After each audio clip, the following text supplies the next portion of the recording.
Okay, we're jumping right into this deep dive. And we have to because we're looking at a political rupture that is just, I mean, it's so significant. It's more than just dominating the news cycle. Oh, absolutely. This doesn't just dominate, it fundamentally reshapes the entire balance of power inside the Republican Party. We're talking, of course, about the collapse of the alliance between Donald Trump and Marjorie Taylor Greene. This really is the most explosive internal breakdown we've seen in 2025. Hmm. You gave us some extensive reports on this, and they detail her announcement that she's resigning from Congress. That's effective January 5th. Right?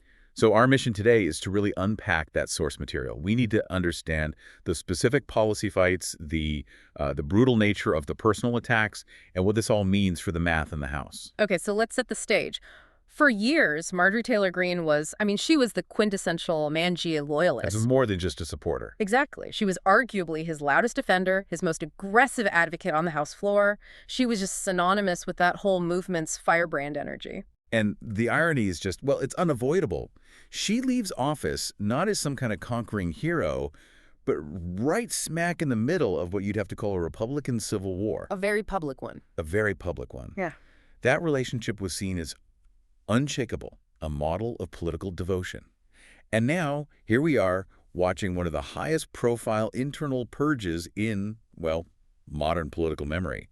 The question isn't just that it fell apart, but how it happened so fast. And the speed is what's so jarring here. I mean, the background materials you shared make it clear this wasn't a slow burn, this was a political execution. And it all happened out in the open. Absolutely. The reports confirmed that in the weeks leading up to her resignation, the former president was actively, dismantling her reputation. He was quoted calling her a traitor And a lunatic. and incredibly a lunatic. For a politician whose entire brand is built on loyalty to that one leader, well, those labels are politically devastating. So just to confirm the details for you listening, she represents Georgia's 14th district. Final day is January 5th.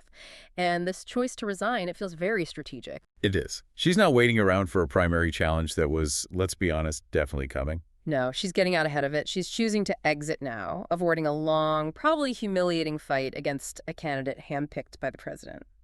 She went from loyal defender to enemy number one, seemingly overnight. What's really fascinating, though, is that the sources don't leave us guessing as to why. They lay out a pretty clear roadmap of the failure. This wasn't just about personality. It came down to three specific, and for him, reportedly unforgivable, flashpoints. Let's get into those fast points because they really do show you the hard lines, the boundaries of dissent in that wing of the party. What was the first one? Flashpoint number one was the Epstein file release bill. Mm. Now, Greene was a huge supporter of this. She helped push a bill to force the DOJ to release all the investigative documents on Jeffrey Epstein. Which, on the surface, seems like a perfect Medji issue, right? Transparency, accountability for elites. It should have been a slam dunk for her. A perfect fit. But according to the information we have, Trump saw this completely differently. Why would that be such a dangerous move for him? It's all about risk calculus. The reports say he deeply disliked this move. The fear wasn't really about the files themselves, but about the political fallout. Me. Meaning, if you release all that raw data, you risk embarrassing or, creating legal problems for powerful establishment figures. And some of those figures are allies, donors, people he might need down the line. I see. So for Greene, it was a righteous fight for accountability. For Trump, it was a political landmine that could blow up his alliances. Yeah, And her decision to push it anyway, well, that created some serious friction. that's a huge insight. She put the movement's purity, or her version of it, above the leader's political strategy. Okay, so Flashpoint 2. This one seems to hit even closer to home. It was a direct ideological challenge. It was criticism of his priorities. Greene went public accusing Trump of spending too much time on foreign policy, talking to foreign leaders, instead of focusing on, the immediate needs of Americans. So she was basically saying he was losing his America First focus. Exactly. She essentially accused him of drifting back toward being a creature of Washington. And the reports say he did not take that lightly. No, he didn't. I mean, when one of your key allies suggests you've lost touch with your own base, that's not just criticism. That's an existential threat to your brand. So you have the Epstein files, the foreign policy criticism, and that all set the stage for the final move. The political kill shot, as it's been called, what was that? That came last week. Trump officially pulled his endorsement. But he didn't just stop there. He also announced he would actively threaten to endorse And his words were the right person against her in the primary. And for someone like Green, who built her entire identity and, just as importantly, her fundraising machine around his backing, losing that endorsement is terminal. It is. It's not just symbolic. It's financial. It's logistical. Fundraising dries up. Operatives scatter. It's a signal to everyone. She's out.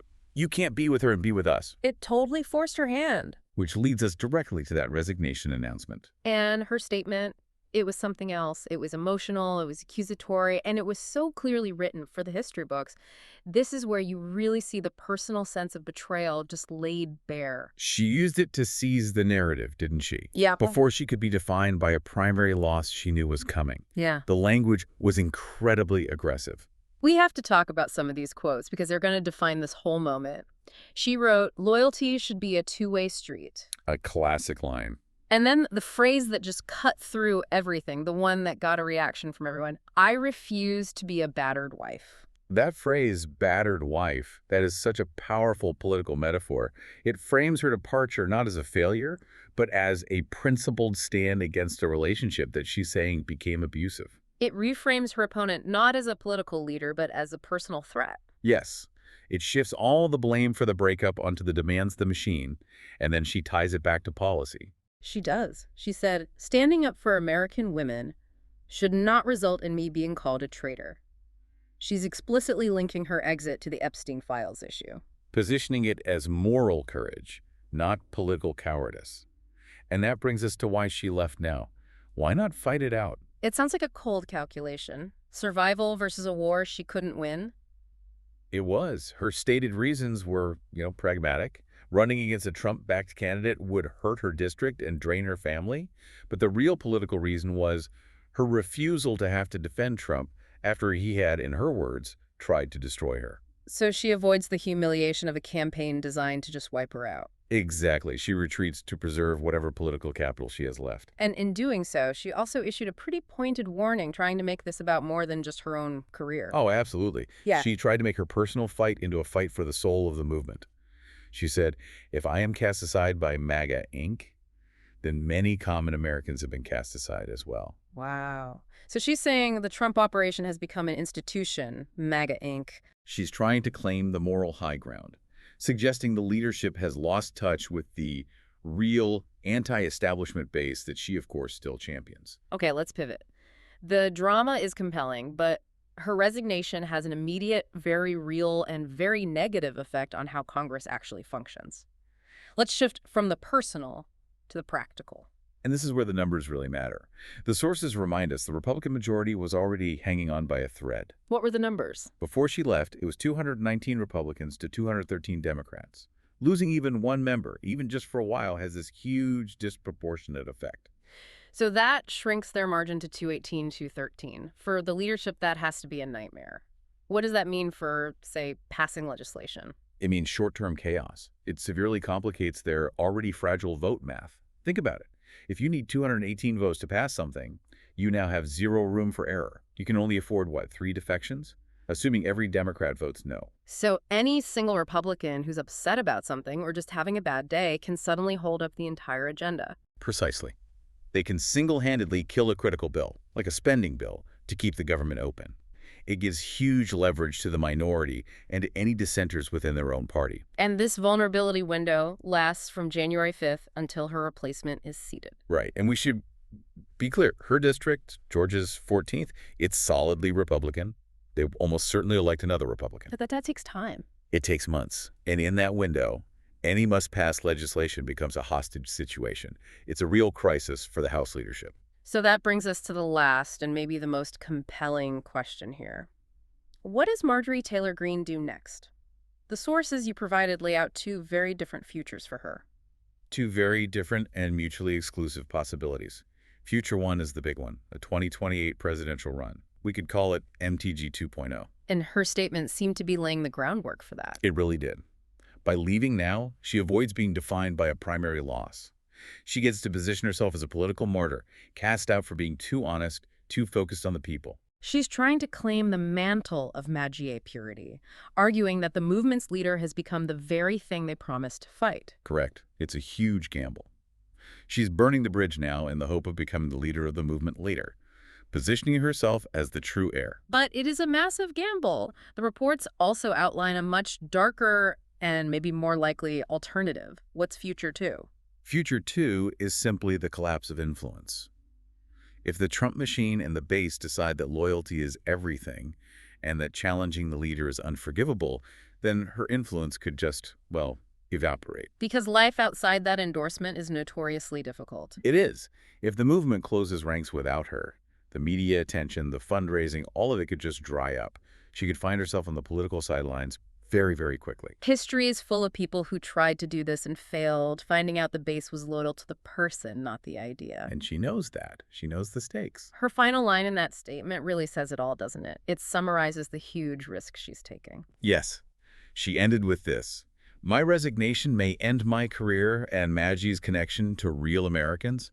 That statement acknowledges everything. It's either the end of her career as we know it, or it's the fire that forges a new, more independent political force for 2028. So this deep dive really shows a loyalty that everyone thought was unshakable, but it was broken by very specific fights, the Epstein files, the foreign policy focus, and it all ended in these devastating public attacks. She chose to retreat to avoid a civil war she knew she would lose. And this whole incident, it reveals a pretty terrifying truth about power in this movement. Loyalty has to be absolute, and purges can be incredibly quick and brutally public.